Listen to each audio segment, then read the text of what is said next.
இது வந்து என்ன பண்ணும் அப்படின்னு பாத்தீங்கன்னா உங்க உடம்புல இருக்கிற அண்ட் வந்து பிளட்ல இருக்கிற குளுக்கோஸ் லெவலை வந்து கம்மி பண்ணும். ஸோ அதனாலதான் வந்து இந்த ஆவாரம் பூவை சுகருக்கு வந்து ரொம்ப ஸ்பெசிஃபிக்கா நம்ம வந்து சொல்றோம். மேம், ஆவாரம் பூ இதுக்கு மட்டும்தான் பயன்படுமா, வேற என்னென்ன நோய்களுக்கு பயன்படும்ன்றத நம்ம நேருக்கு கொஞ்சம் சொல்லுங்க. ஷூர். இது வந்து நம்ம முன்னாடியே சொன்ன மாதிரி இந்த ஆவாரம் பூ வந்து மொத்த சமூலமே யூஸ் ஆகுது. ஸோ அப்போ வந்து இது ஒரே ஒரு டிசீஸ்க்கு மட்டுமான்னு கேட்டா கண்டிப்பா கிடையாது.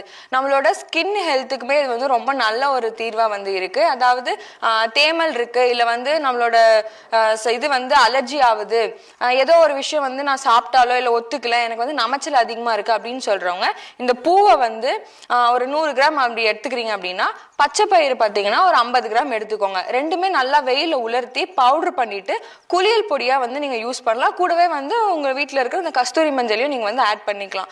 இது வந்து வாரத்துக்கு 3 முறை அந்த மாதிரி நீங்க ரெகுலரா எடுத்துட்டு வந்தீங்கன்னா இந்த தேமலா இருக்கட்டும், நமைச்சல், இது எல்லாமே வந்து நல்லாவே வந்து கம்மியாகும். அல்சருக்கு பார்த்தீங்கன்னா இது ஒரு நல்ல ரெமெடியா வந்து இருக்கும். இதோட வேர்பட்டை இதை வந்து நீங்க வந்துட்டு நல்லா பவுடர் பண்ணிட்டு நீங்க கஷாயமா நீங்க எடுத்துக்கிட்டீங்க அப்படின்னு சொன்னா கண்டிப்பா வந்து இந்த அல்சர் கம்ப்ளைண்ட் வந்து கம்மியாகும். அதே போல வாய்ப்புண் இருக்கு, அடிக்கடி வந்து எனக்கு வாய்ப்புண் வரும் அப்படின்றவங்க இதை வந்து வாய் கொப்பளிச்சு துப்புறது மூலியமா ஒரு 5 டேஸ்லயே வந்து உங்களுக்கு நல்ல ஒரு ரிசல்ட் வந்து இருக்கும்.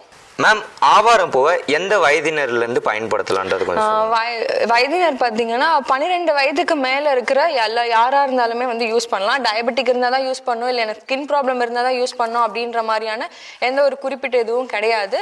இது வந்து எல்லா டோட்டல் ஸ்கின் ஹெல்த்தாக இருக்கட்டும், பாடி ஹெல்த் எல்லாத்துக்குமே நல்லதுதான். நான் முன்னாடியே சொன்னேன் இல்லையா, இதில் இருக்க துவர்பி வந்து என்ன பண்ணும்னா நம்மளோட பிளட்ல இருக்க அந்த இம்பியூரிட்டிஸ், அதாவது டாக்ஸின்ஸ், அதாவது கழிவுகளை வந்து நீக்கிறதுக்கு சக்தி வந்து இதில் இருக்கு. ஸோ அதனால நீங்க வந்து நார்மலாவே இந்த ஹெர்பல் டீ அப்படின்லாம் இப்ப நிறைய பேர் சொல்றோம். ஸோ அந்த மாதிரி வாரத்துக்கு 2 முறையோ இல்லை 3 முறையோ மட்டுமே கூட இந்த இலையை வந்து நீங்க டீ மாதிரி வந்து போட்டு குடிக்கலாம். இந்த மாதிரி எல்லாம் குடிச்சிங்க அப்படின்னு சொன்னா உங்களுக்கு நோய் வராம தடுக்கிறதுக்குமே இது வந்து ஒரு நல்ல மருந்தா வந்து இருக்கும். மேம், நீங்க பயன்கள் சொல்லிட்டே இருந்தீங்க, இன்னும் ஏதாவது பயன் இருந்தா கொஞ்சம் சொல்லுங்க. கண்டிப்பா. இதோட இலை பாத்தீங்கன்னா குளிர்ச்சி தன்மையுடையது. அந்த காலத்துல பாத்தீங்கன்னா ரொம்ப வெயில வேலை செய்யறவங்க, இல்ல வெயில வந்து ரொம்ப நேரம் நடக்கிறவங்க, அவங்க எல்லாம் என்ன பண்ணுவாங்கன்னா தலைப்பாகையில வந்து இது இலைகளை வந்து கட்டிட்டு போவாங்க. ஏன் அப்படின்னு பாத்தீங்கன்னா இந்த வெயிலோட தாக்கம் வந்து அவங்களுக்கு தெரியாது. ஸோ இப்படி யூஸ் பண்றது மூலியமா அவங்களுக்கு பாத்தீங்கன்னா இந்த வெயில் அதிகமா போறவங்களுக்கு வந்து தாகமா இருக்கட்டும், இந்த வெயிலோட தாக்கம் வந்து இல்லை அப்படின்னு சொல்லி நம்ம முன்னோர்கள் சொல்லி ஒரு குறிப்பு வந்து இருக்கு. ஸோ இது மட்டும் இல்லாம இதோட இலை வந்து குளிர்ச்சி தன்மைன்றதுனால இதை வந்து நம்ம ஆயிலா வந்து யூஸ் பண்ணி அப்ளை பண்ணோம்னா இதனால அந்த உஷ்ணத்தினால முடி கொட்டுது அப்படின்னு சொல்லி நிறைய பேர் ஃபீல் பண்றாங்க பாத்தீங்களா, அவங்களுக்குமே இது ஒரு நல்ல ரெமடியா இருக்கும். ரொம்ப நன்றி மேம். நிறைய ஆவாரம் பூ பத்தின புது செய்திகளை வந்துட்டு நம்ம நேயர்களுக்கு சொல்லியிருக்கீங்க. இது மாதிரி வேற எந்த மூலிகையை பத்தி பேசலான்றதை மறக்காம கமெண்ட்ல சொல்லுங்க. இது மாதிரி நிறைய வீடியோ தெரிஞ்சுக்க நம்மளுடைய சேனலை சப்ஸ்கிரைப் பண்ணிக்கோங்க. இன்னும் அருமையான பதிவுடன் உங்களை சந்திக்கும் வரை உங்களிடம் விடைபெறுவது உங்கள் அன்பு தம்பி.